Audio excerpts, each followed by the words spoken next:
You're dramatically increasing access for American beef, ethanol, and virtually all of the products produced by our great farmers. And our Secretary, as you know, of Agriculture is here. Brooke, thank you very much for being here. It's a good day. Thank you, sir. You'll let the farmers know. In addition, the UK will reduce or eliminate numerous non-tariff barriers that unfairly discriminated against American products, but this is now turning out, I think, really to be a great deal for both countries, because it'll be really great for the UK also. So they're opening up the country. Their country is a little closed, and we appreciate that. They'll also be fast-tracking American goods through their customs process, so our exports go to a very, very quick form of approval, and there won't be any red tape. Things are going to move very quickly both ways. The final details are being written up in the coming weeks. We'll have it all very conclusive, but the actual deal is a very conclusive one. We think just about everything's been approved. So good for both countries, and we'll also receive new market access for American chemicals, machinery, and many other industrial products that weren't allowed, and they'll end up getting products that they'll be able to price, and if they like them better and we make great products, they'll be buying those products, but they were not available in the UK. Furthermore, in a historic step, the deal includes plans that will bring the United Kingdom into the economic security alignment with the United States. That's the first of its kind. So we have a big economic security blanket, and that's very important, and we feel very, very comfortable with that because it's been a great ally, truly one of our great allies. I mean, a lot of people say our greatest ally. I don't want to insult people by saying that, but I can say it's certainly one of our greatest, and right at the top, and they're the first one we're talking about. And by the way, we have many meetings planned today and tomorrow, and every country wants to be making deals. And we have a meeting, as you know, Scott will be going over to Switzerland on Saturday, and that'll be very, very interesting. We'll find out, but I think they want to make a deal very badly too. Both countries have agreed that the economic security is national security, and will be working together as allies to ensure that we have a strong industrial base, appropriate export controls, and protections for key technologies and industries like steel. Steel is a big factor. Both countries will become stronger with steel and things necessary for military. You know, we used to build ships and other things literally at a level that nobody's ever seen, and we haven't. We've eased up, and I would say that the UK certainly eased up, but now we're going to be uneasing both, and we work together.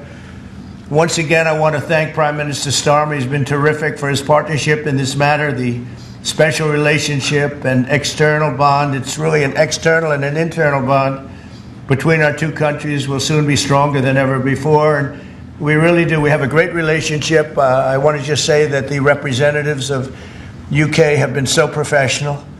And it's been an honor doing business with all of them, and in particular the Prime Minister. And I'd like to introduce him now to say a few words. Mr. Prime Minister, please take it away. Thank you, Mr. President, Donald. And this is a really fantastic, historic day in which we can announce this deal between our two great countries. And I think it's a real tribute to the history that we have of working so closely together. Can I pay tribute, Donald, to your negotiating team as well, particularly yes, Howard and Jameson, who've done an incredible job, a very professional job, and my team as well. Two negotiating teams have worked at pace now for a number of weeks to bring in this deal today. Really important deal. This is going to boost trade between and across our countries. It's going to not only protect jobs but create jobs, opening market access. And as you say, Donald, the timing couldn't be more apt, because not only was it 80 years ago today that victory came for Europe after and at the end of the Second World War, but of course on that day the UK and the US stood together as the closest of allies. And Donald, I think even down to the hour, because you may or may not know that it was about this time of day, exactly 80 years ago, that Winston Churchill announced victory in Europe, and that led to great celebrations across Europe, across America, but particularly in the United Kingdom. Literally people going out into the street, putting bunting up, going up to the palace. And so to be able to announce this great deal on the same day, 80 years forward, almost at the same hour, and as we were 80 years ago, with the UK and the US standing side by side, I think is incredibly important and makes this truly historic. That close relationship has endured over those 80 years. As you know, Donald, when it comes to defence and security and intelligence sharing, of course, there are no two countries that are closer than our two countries. And now we take this into new and important territory by adding trade and the economy to the closeness of our relationship. It is built, as you say, on those notions of fairness and reciprocal arrangements. We've always had a fair and balanced arrangement between our countries. This builds on that, hugely important for sectors like car manufacturing and for steel and aluminium and so many others. And yes, we can finish ironing out some of the details, but there's a fantastic platform here, including, of course, on the tech side, where I think I'm right in saying we're the only two Western countries with trillion-dollar sectors when it comes to tech. And in the end, it comes down to, as you say, Donald, economic security is national security. On national security, we've been absolutely the closest of allies for so many years, keeping the peace through that close alliance, that friendship. And now we add to that this deal on trade and the economy. And I want to thank you for your leadership on that, Donald, and for the way in which your team have negotiated this. And I'm so pleased that we've got this deal, we've finalised it, and we've built an incredible platform for the future. So thank you so much. Donald, I'm now going to go and do a press conference. I think you have your press in with you. But on the details, I think if you've got Howard, we can deal with that through one of my team. That's great. Well, Mr. Prime Minister, thank you very much. It's an honor. We're going to have a continued, maybe a better relationship than ever before. You know, I don't know if the media knows, but the U.S. and U.K. have been working for years to try and make a deal. Never quite got there. Yeah. It did with this Prime Minister. So I want to just congratulate you. Well, with this President, this Prime Minister, we've managed to achieve what many people have tried to achieve for many years. That's right. And I'm really pleased, and it feels completely historic and on a special 80-year anniversary as well. So, Donald, thank you so much. It's really good to have got this deal over the line. Tribute to both teams, tribute to our countries, and tribute to your leadership. Thank you. Well, it really is a great thing. And you go do your press conference, and I'll see you soon. Maybe speak to you later. But thank you very much. And an incredible thing. I can't tell you that for so many years, even as I sat, everybody talked and talked and talked about a deal with, it just seemed like a natural deal, but it was not done. But now it was done with us. So I feel very proud to have been a part of it. Keir, thank you very much. Thanks, Donald, and we'll speak again soon. Very good. So long. Bye.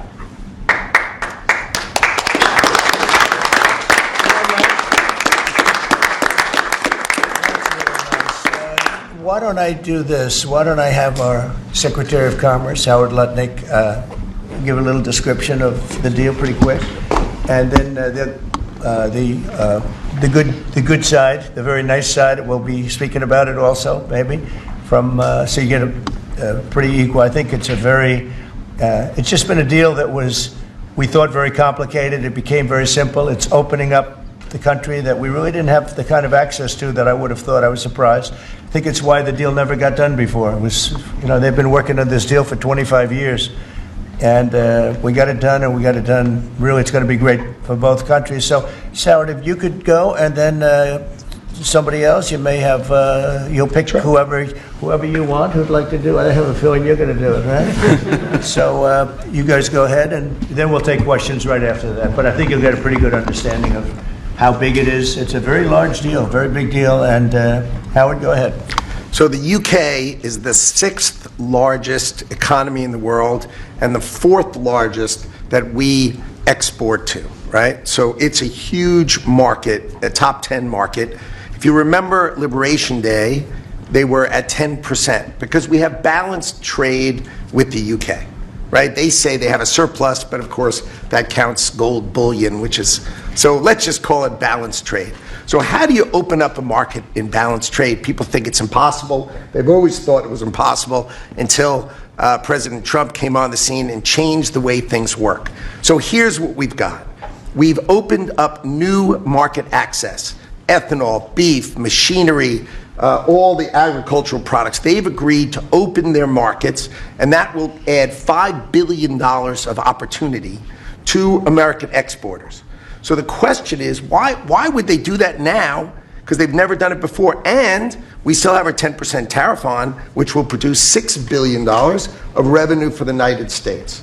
So the idea was, how do they keep their jobs, protect their economy, and do the best for their people while opening the market for us? And the way is they studied it, their team was exceptional, and they tried to figure out the markets that they're importing from other people and try to send them over to America. So why were they always favoring others and not us? And what they've done is they've found the ways to do that so that we have new access, right? But the UK workers are protected, and that was the balance. So we did a deal with them in automobiles, and you know, if you're not building here, we charge you a 25% tariff.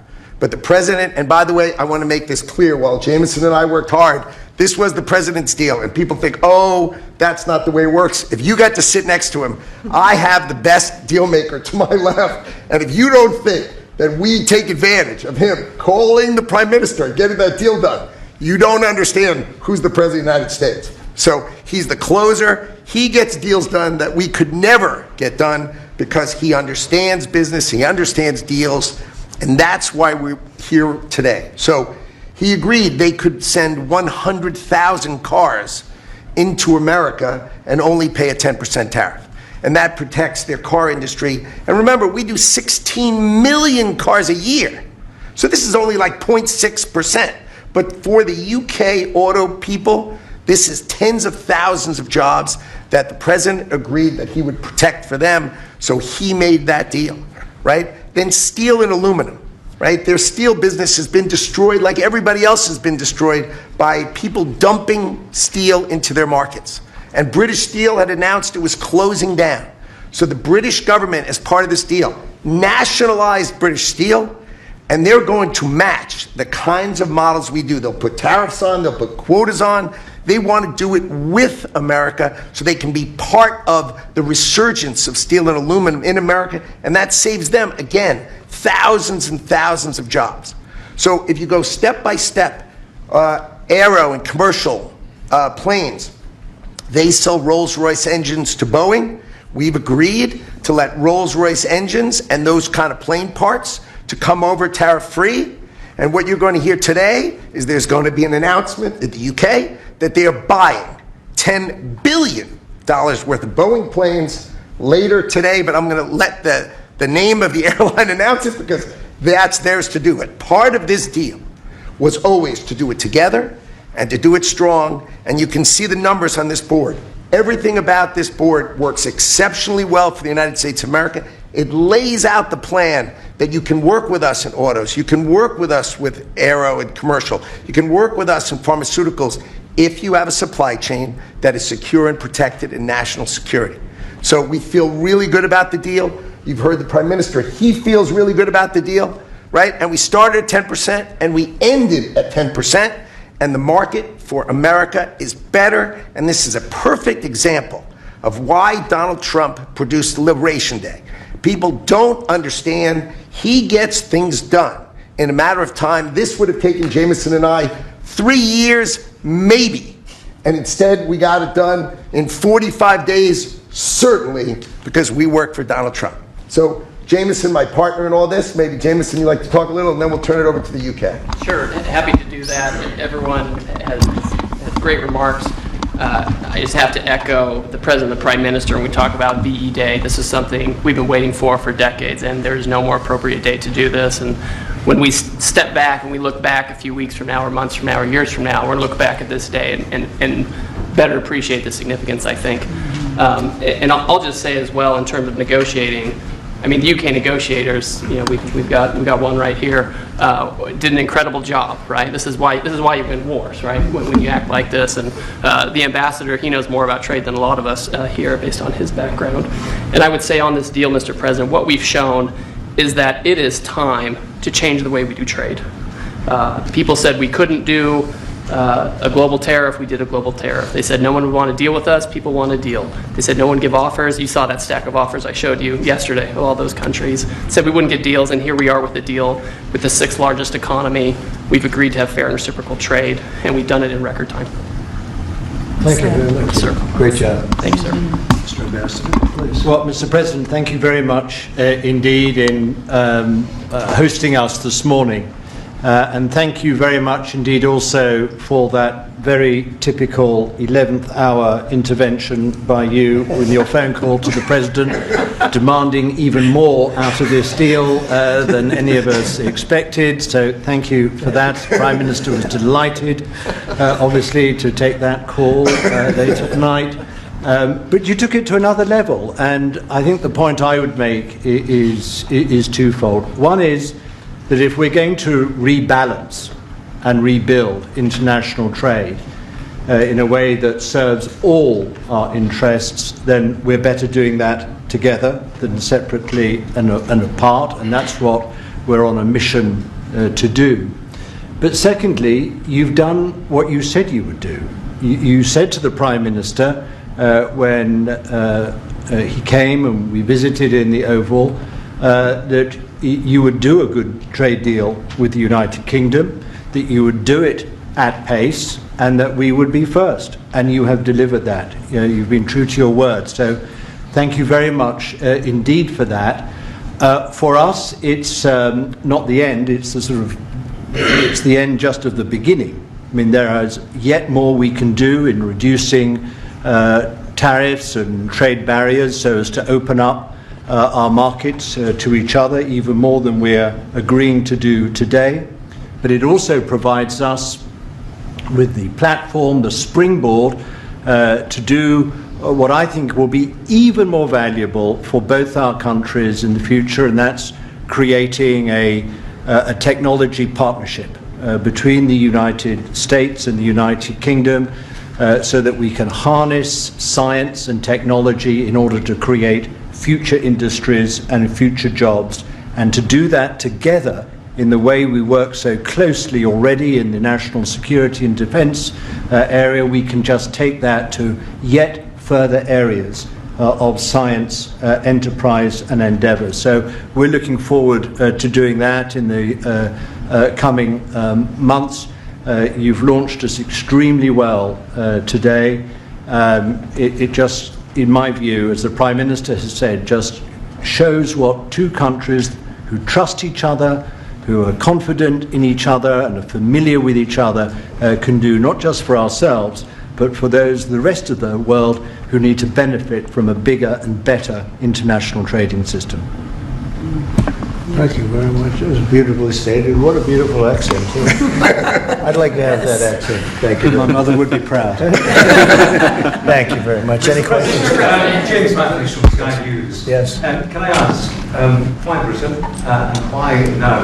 And you've described this deal as a full and comprehensive deal, and yet we've just heard from Mr. Mantle said it's the end of the beginning.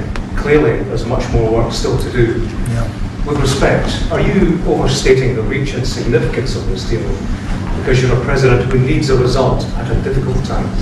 I think that it's a great deal for both parties. It's for us. We're opened up. I didn't know how closed it was. Quite closed, the market, as you know, the UK, and it opens up a tremendous market for us, and it works out very well, and a lot of assets. You see the chart, and those are tremendous assets. But we've been trying, and when you say why us, meaning your country, we've been trying for years, and they've been trying for years to make a deal, including when I was in the first term. It would always be people talking, but they weren't getting it done. But for 25 years before that, they were trying always to make a deal, a very significant deal. I actually, until I looked at the numbers, I didn't realize this is a very conclusive deal, but we think we can grow it even from that. But this is a maxed out deal, not like you said it. You said it really incorrectly. This is a maxed out deal that we're going to make bigger, and we make it bigger through growth. But we have tremendous assets involved. I was surprised to see how big your country is in trade, actually. One of the biggest in technology and so many other things. It's agriculture. I really didn't know. It's depending on your definition, it's from 4 to 5 to 6. That's pretty big in the world. So I was very impressed by that. But we're going to take it to new levels. It's a very big deal right now, but I think it is going to grow just of its own volition. It's going to grow, and over time there'll be changes made, there'll be adjustments made because we're flexible. We'll see things that we can do even better. But it's very conclusive, and we think everyone's going to be happy, and the people of your country are going to be very impressed with the result, and they'll be able to buy from more people. They'll be able to price things differently. They'll be able to get some products that aren't available to them now that we make better than anybody in the world. And it's just something that it's a great thing that it came together. It's so nice because we have many countries want to make a deal, and many countries are very unhappy that we happen to choose this one, to be honest with you. But it's a long time, our oldest ally, or just about. I guess a couple of people claim that too, but let's put it right at the top. I think it's going to be something very special for UK and special for the United States. Mr. President, Yeah, please. thank you, Mr. President. Reagan Reese with the Daily Caller. How close are you to more deals, and when do you expect the next to be announced? Well, very close. We have numerous deals. I know Howard's going back. As soon as this is finished, your press conference, he's got numerous. And Scott, who's right over here, who's fantastic, by the way. You were great on television this morning. I watched you. That was very good. You gave them a little lesson in the world and economics. But Scott's going to be going to Switzerland, meeting with China. And, they very much want to make a deal. We can all play games. Who made the first call? Who didn't make it doesn't matter. It only matters what happens in that room. But I will tell you that China very much wants to make a deal. We'll see how that works out.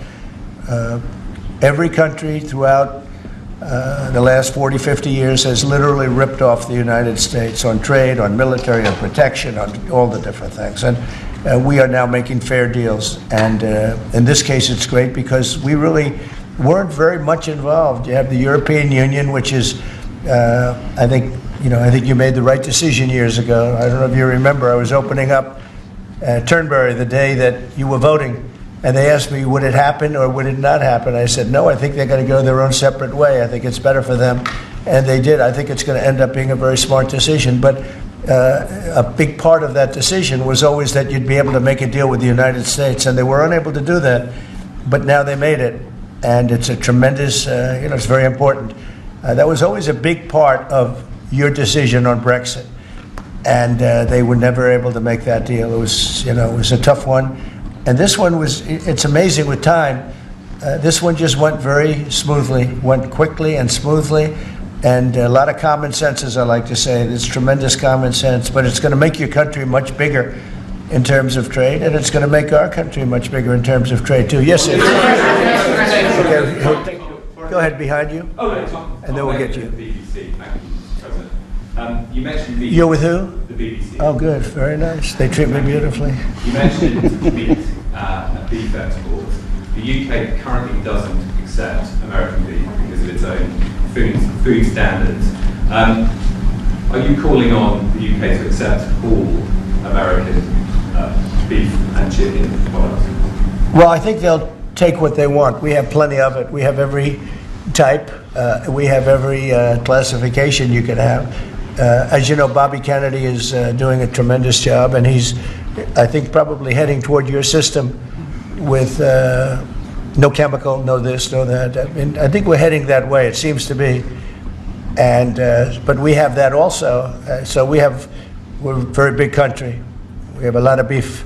We're a very big country, So so may I- it'll be so- great. Yes, yes. You want me to jump? Yes. Let's talk about American beef really quickly, and it can't be understated. I'm Brooke Rollins, by the way, how important this deal is and what this means to American farmers and ranchers. Specific to the beef, this is going to exponentially increase our beef exports. And to be very clear, American beef is the safest, the best quality, and the crown jewel of American agriculture for the world. So I think a really important part of this deal isn't just the ethanol reducing of tariffs from 19 to 0, which for our row croppers is a huge deal, but also for beef. And as we move forward, I know our incredible trade team is looking at all of the meats, all of the produce, really all of our agriculture exports. And I don't know if there's an industry that has been treated more unfairly and has suffered more than our agriculture industry. So we look forward to, I'll be in the UK on Monday, talking to my counterpart over there for next week, and look forward to moving that out across the country. The president is I think incredible we could defender say of that we have the best in the world, best tractors, the best everything in the world, and they say that our agriculture is, second to none. You understand, and it'll be a great asset. People are going to be able to have options, choice, and they'll have more of it.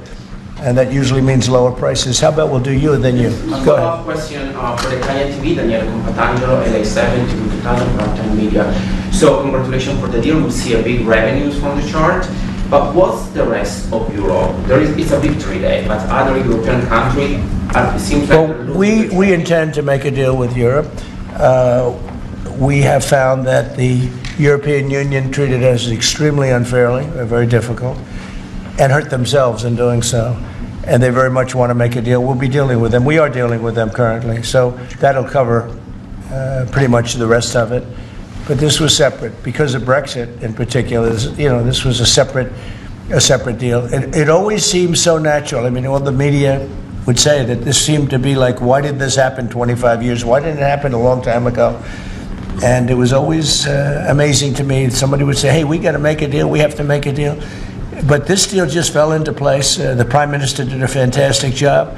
His representatives are total professionals, and they got along well, and it just seemed to work. And I think one of the reasons it did is because we blew up the whole system. If we would have just been dealing with you separately or, country by country, we blew up the whole system. It was very fair to very unfair to the United States. And I think because of that, this worked out so nicely, and I'm honored that it was the first deal. Please. Sir, you mentioned... Well, why don't you go in the back, yes. Oh, thanks, sir. I'm with the London Times. I'd say this is a great day for James Bond because now Aston Martins will be available to American buyers. Will it be even better by extending it to film? You've talked about a big tariff on films, and we'd like to know if there'd be relief on British... Well, we're going to have a discussion on that separately. And as you know, we're putting tariffs on that particular film, he said, the movie makers. And we're going to be doing some tariffs to get them because a lot of them have left this country. They all live here. The money comes from here. Everything comes from here, but they make them in other countries. So we're going to do something to bring them back, maybe to a large extent. But James Bond has nothing to worry about that, I can tell you. James Bond. And Sean Connery was a friend of mine. Sean Connery was responsible for my getting zoning in Aberdeen. He said, let the bloody bloke build his golf courses. And I was like 4 years into the process, and it was impossible in Aberdeen. And he just stood up one day and he said that. As soon as he said that, I got the approvals in about 2 minutes. So he was a great guy, Sean Connery, and great character. Back there later in the year? Are you going to Scotland and to... Yeah, I will be, sure. It's great. We have a lot of investment over there. We have Turnberry, Aberdeen. We have, as you know, in Doonbeg in Ireland, right on the ocean. They're all in the ocean. I only have interest if they're on the ocean.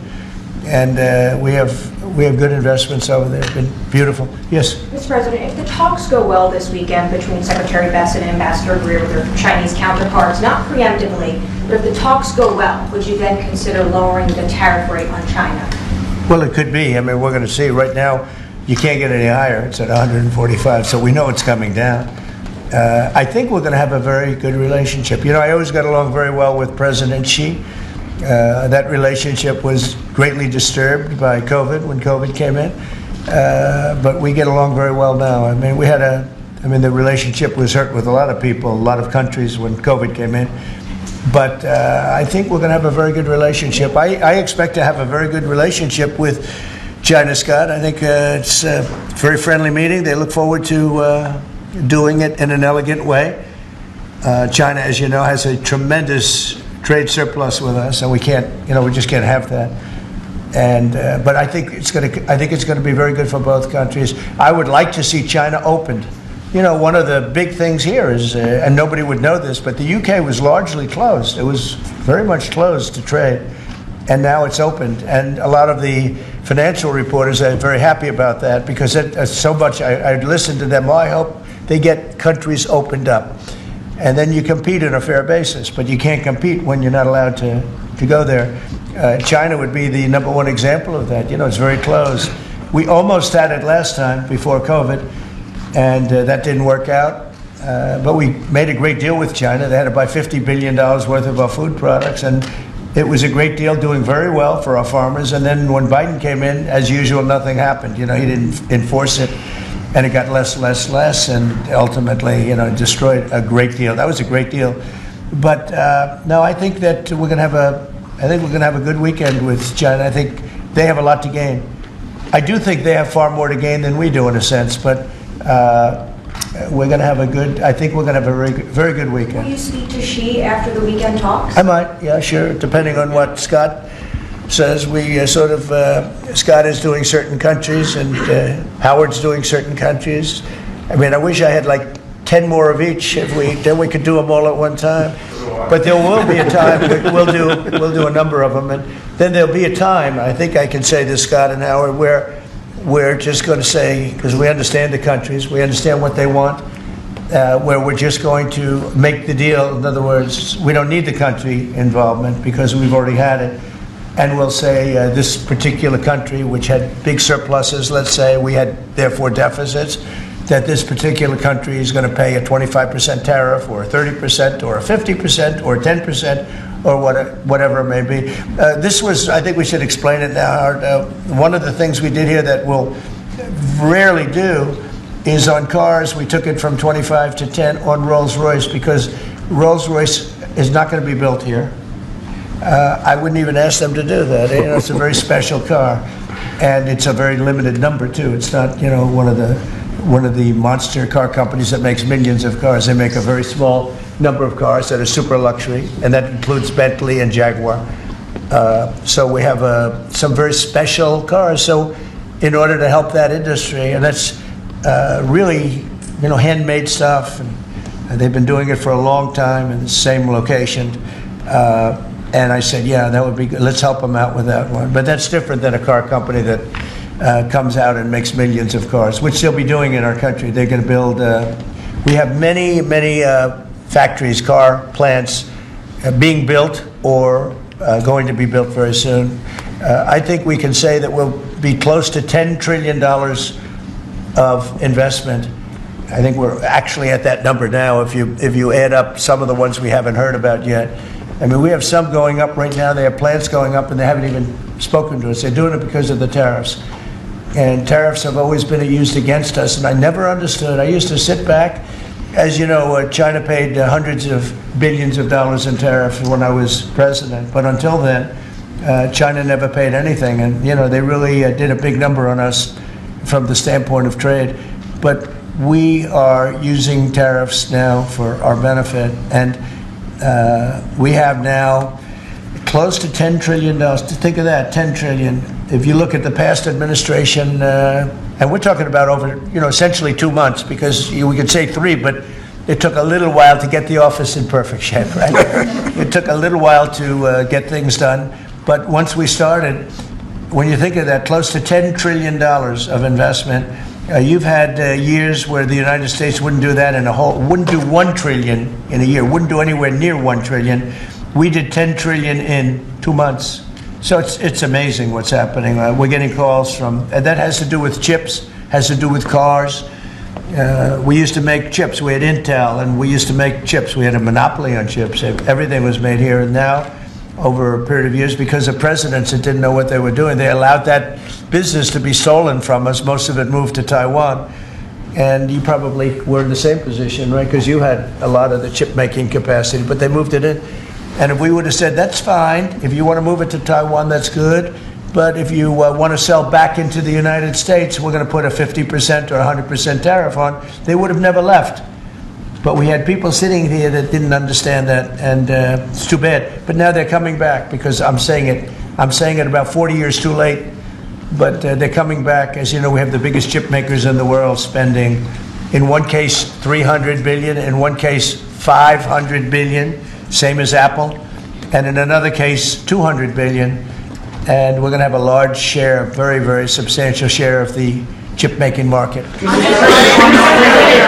that this weekend is going to be a friendly visit, but do you expect that it will just be a formality to break the ice, or are they going to get into substantive negotiations? I believe so, yes. I believe it's substantive, yes. I think people like to say, yes, we're having a meeting to meet. Well, we're meeting, so what are we going to do? Talk about meeting again? I think it's going to be substantive. I think we can say that, right, Scott? Very substantive. Now, China wants to do something. And look, they have to at this point. You know, essentially, they made $1 trillion a year, and now they have absolutely, no business because of the tariffs. They have no business, and they want to have business. And we want them to have business. We want them to do well. We want them to do very well. So I think it's going to be very substantive. Because business has slowed down, as you mentioned. In China. But we're seeing as a result, the ports here in the U.S., the traffic has really slowed, and now thousands of dock workers and truck drivers are worried about their jobs. Yeah, no, that means we lose less money. When I see that means we lose less money. Look, China was making over $1 trillion, 1.1 trillion, in my opinion. Different numbers from 500 billion to $1 trillion or $1 trillion. I think it was 1.1 trillion. And frankly, if we didn't do business, we would have been better off. Okay, you understand that. So when you say it slowed down, that's a good thing, not a bad thing. But we're going to make it so they can, I'd like to say they can do better, actually, in terms of the bottom line. We'd like to see China opened up so we can compete in China and, give people something that they've never had, access to something. That'd be great for the world. It would be great for our businesses. And I think it would be great for friendship. I really expect a lot of people think I'm a militant guy. I'm really not. I think that trade can bring a greater friendship with China, can be something good. But, one of the things that I know Scott's going to be talking about very high on the list is open up and let our businesses go into China, because when you talk about a closed country, that's a really closed country. And I think it would be great if it was opened up. It would give people a lot of choice and would create a lot of jobs, a lot of everything. So I think it would be a great thing for China. And that's going to be one of the things we'll be discussing, like we discussed with UK. Yeah, please. So what does Britain have to do for you to drop the baseline 10% tariff that you're maintaining? Well, I think that's set because that has to do with a lot of different things, including past. There are a lot of past things that we talk. This is very inclusive. We included everything, and that's pretty well set. Yeah, please. Yeah, Mr. President, the 10% baseline tariff remaining in place, is that a template for these future trade deals? No. You're going to keep it here? No. Is it going to stay in every case? No, that's a low number. They made a good deal. Some will be much higher because they have massive trade surpluses, and in many cases they didn't treat us right. One thing with UK, they had it somewhat closed, not like a China as an example, but they always treated us with great respect. So they treated us with great respect. The template of 10 is probably the lowest end, and therefore they made that deal. But they we've had just a very special relationship with them. Like, I won't do that deal with cars. I mean, unless somebody shows me that there's another kind of a car that's comparable to a Rolls Royce, then there aren't too many. This is a good commercial for Rolls Royce. They're going to order a lot of cars. Mr. President, I wonder whether you'd like to buy. I mean, well, the last time this happened, I would be happy to suggest a discount, obviously a very modest discount. We have to protect our profit margin. I've had many of them, actually. The last time that happened, I ended up buying a Tesla. Go ahead. Thank you, Mary Margaret Oldham with Daily Wire. I had had a question about the UK deal today. I heard there was talk that part of the agreement would depend on whether the UK would respect free speech and freedom of religion. I know the VP is really interested in that, talked about that earlier this year. Was there any assurances that you guys got on that front? You want to handle that? Yeah, that was not part of the conversation. Our conversation was an economic conversation from start to finish, closed by the president yesterday.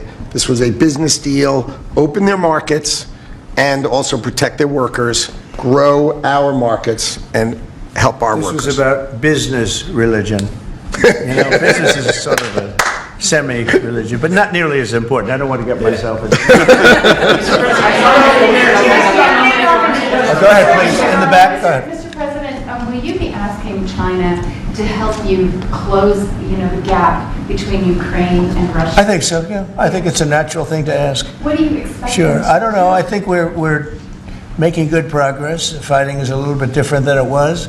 I think if we weren't involved, Russia would be, going at it to maybe get the whole thing. And without our involvement, they'd be able to get it, because we supplied a lot of different things, foolishly.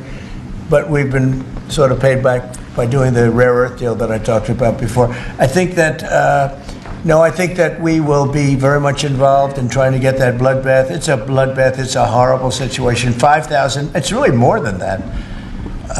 But it's 5,000 soldiers on average a week, mostly soldiers, are being killed. Young, beautiful people. I mean, they're being killed. I see the satellite pictures coming back, body parts lying all over fields, heads and arms. It's so terrible. I've never seen anything like it, actually. And if we can get that stopped, that will be a great accomplishment. Then we're trying very hard, and I think we're close. And Mr. Witkoff is talking constantly back and forth. He's a real professional who's got a great relationship with both countries. And I think we have a good chance. And likewise, we're trying to work on Iran to get that solved without having to get into any bombing, as we say, big bombing. I don't want to do that. I want them to work a deal. I want them to be very successful. President Edward Lawrence from Fox Business. Yes. On the non-market barriers, how did you get the UK to bend, and what was the 11th hour deal or ask? Well, I think it was really just a part of the overall. I mean, they have so many things that are so good for them. It's going to be so good for the country, and that was sort of easy. It wasn't. We had non-market. I call it non-market or non-monetary trade barriers, and we had quite a few of them. Not nearly as bad as some countries. Some countries have, they have virtually no tariff, but the rest of it is so brutal you can't do business with them, right? So it's a very important question, actually.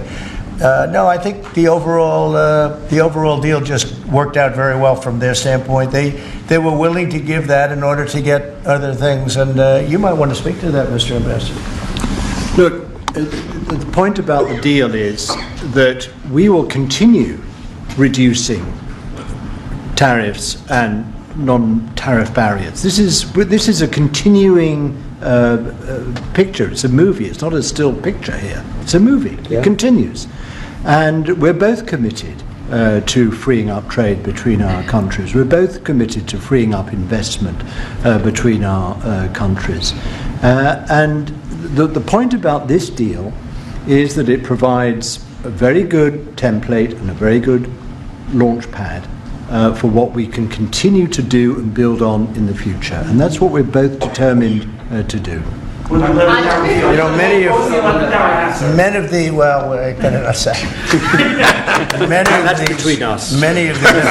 we'll keep it confidential. Yeah, how about just one more little thing, right? It got the deal closed, and it was handled very well from the other side too. But many of these things that we're talking about, we've been talking about this for 25 years. It's hard to explain when if you weren't sitting behind this beautiful Resolute desk, you just wouldn't get it. I have been hearing about making a deal with UK for 25 years. Mm-hmm. And especially around the time of Brexit. They wanted to make a deal, so they came out of Brexit and they make a deal, and how natural. And it just couldn't be done. It couldn't be done. Good people. This is a bigger deal. This is a much bigger, better, stronger deal for both of us than we ever even contemplated before. It's a big deal.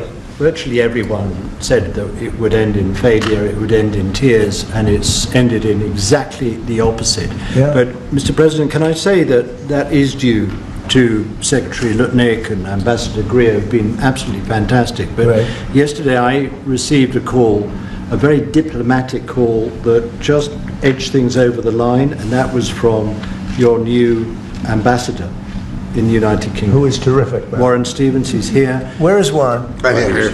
Hello, Warren. He's flying to London tomorrow night. He's going to be very popular with the British people. He's going to be a very successful ambassador. Mr. President. And? Were you disappointed? And? He's got plenty of cash. Plenty of cash. We need some more big spenders. Yeah, go ahead. Are you planning to meet Ursula von der Leyen? We're going to go ahead fast. Yes, are you planning to meet Ursula von der Leyen, the president of the European Council, anytime soon? Oh, she's so fantastic, right? She's so fantastic. I hope we're going to meet. Yeah, the answer is yes. I saw her a few days ago. And I think that we'll definitely meet, yeah. The European Union is a big thing. They want to make a deal very badly. You know, everybody wants to make a deal. Look, everybody wants to make a deal with the United States, and we're doing that, and we're going to make fair deals. I'm just honored that this was the first one. Go ahead, please. The Federal Reserve Chairman, Mr. President, says that you would have to call him for a meeting. Do you plan to meet on? I could call him for a meeting, but it's like talking to a wall. He should be. The Bank of England cut today. Well, the Bank of England cut, China cut, everybody's cutting but him. It's I don't know. We'll see what happens. It's a shame. I call him Too Late, Too Late Powell. That's his nickname, and it's a shame. It's ridiculous. So a meeting, he's always too late. But in this case, it's not going to matter that much because our country is so strong. We're so powerful in terms of economic strength and what we've done. And I'll tell you what, if we didn't have our first term, you wouldn't be. We created things in the first term. We cut more regulations than any president in history. We cut the taxes more than anybody in history. And a very big factor is going to be the tax bill that we have right now, the one big beautiful bill, as we call it, which is all-encompassing, the biggest tax cuts ever in history, bigger than even the first time. And the incentives, even great for the UK, because it'll make us so